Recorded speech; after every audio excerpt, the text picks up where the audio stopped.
Are you thinking about moving to the Chicago suburbs? Here are some things you're going to want to know before you move to the Chicago suburbs. I'm Amy Pearson. I'm a local realtor. I serve western suburbs, specifically the Naperville area, as well as downtown Chicago. I make weekly videos like this one on career information, real estate, and driving tours. If you already know I was looking to buy or sell in the Chicagoland area, I'd love to help you out. My information's below. I tell people just like you that have watched my videos and I've helped them find their dream home in the Chicago suburbs. All right, let's get started on things you're going to want to know before you move to the Chicago suburbs. The first one would be each suburb has its own vibe. What do I mean by that? All right, so we've got Naperville versus Oak Park, or you could do Downers Grove versus Glen Ellyn. So Naperville, if you're moving from out of state, you might hear that town first because it's a very large suburb, a little further out from Chicago. It's 28 miles west of Chicago. Naperville is a large suburb. It has a large downtown with a lot of restaurants, retail, and restaurants. Oak Park, on the other hand, it's very close to Chicago. It's one of the first suburbs outside Chicago. I would describe it as more of an urban, suburban vibe because you can ride the CTA, which is the elevated track line to Chicago, the blue line and the green line run to Oak Park. And it does have a downtown in Oak Park. It's really cute, but it's not as large as Naperville. Okay, so two others I have would be Downers Grove versus Glen Ellyn. Downers Grove offers, a vibrant downtown, walkable Metra station, newer construction options, easy access to highway, making it ideal for commuters. Versus Glen Ellyn, which Glen Ellyn's also on a Metra train line. With Glen Ellyn, it's very charming, historic vibe, picturesque town, top-rated schools, and tight-knit community. It also has a lot of great restaurants, but it's more of a quieter vibe, Storybook suburb kind of vibe. So those are four different vibes. So they all have different vibes, as you can see. So some of them can be walkable downtowns, newer construction, historic charm. I'd say if you're looking for walkable downtowns, definitely Naperville, Wheaton, Glen Ellyn. If you're looking for new construction, Plainfield has a lot of new construction. I would say that would be Plainfield. All right, next one would be, thing to know would be commute times vary. This is very important if you need to go to downtown Chicago for work. What I'm seeing many people in the suburbs do have to go to Chicago again. I've noticed the Metra train parking lot in Naperville is filling up again. It used to be empty, it's filling up. People have to go into the office. I'm seeing 2 or 3 times a week. So one thing you're going to know is, what is that commute time going to be?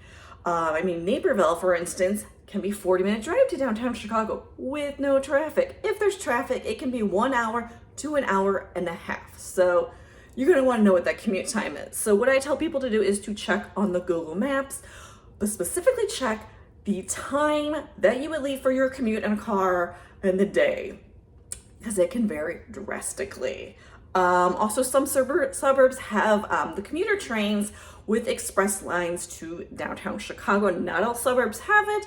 For example, Naperville has express train lines during rush hour. I think it's around 35 minutes. I think they're starting to add the fast ones back again.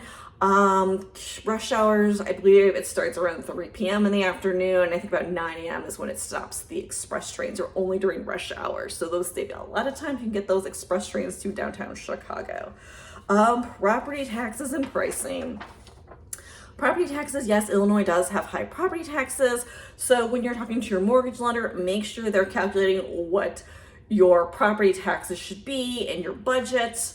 You need to make sure that's taken into account. For example, it does vary by town, and Naperville has a property tax rate of 2.07%. Average estimated annual tax rate is around $14,000. That one's in DuPage County. Next one, Aurora, for example, has an effective tax rate of 2.63%. Estimated annual tax rate around $18,000. Hinsdale's an interesting town. It's in 2 counties, DuPage and Cook County. The homes in DuPage County have 1.72 tax rate, and their property taxes are around $12,000. The homes in Cook County have 2.17 tax, and their taxes are around $15,000. So I am noticing homes that are in Cook County have a little bit higher property tax rate. So make sure you look at that. Another one would be school districts matter. I've worked with clients in Chicago, and they just assumed that all schools were the same. Unfortunately, it varies very drastically, especially in Chicago. You need to check those school ratings. I've got some links below to check the school ratings of the areas that we're looking at. Even if you don't have children, having high rated school districts affects your property values. If you don't have a high of a school district rating, your home might not sell as high. So some top rated school districts, for example, District 203 in Naperville, District 204 in Naperville, and Wheaton District 200 are just some examples, but check out the links below. You can do your own research. All right, next one, lifestyle and amenities for different suburb vibes. Some of these suburbs have lots of shopping, restaurant, parks, recreation. Some suburbs feel like mini cities almost, and others are more quiet and rural. A lot of them have farmers markets on the weekend, community events, and local favorite restaurants. Most towns do have a little downtown, and many do have a train station to get to Chicago. There are a few that do not. One coming to mind would be Woodridge does not have an actual traditional downtown, but most do, but it does vary by town. Each town's got a different vibe. I'd love to help you find your dream home in the Chicago suburbs. I'm Amy Pearson, I'm a local realtor. Information's below. I'd love to help you out. Stick around for my next video.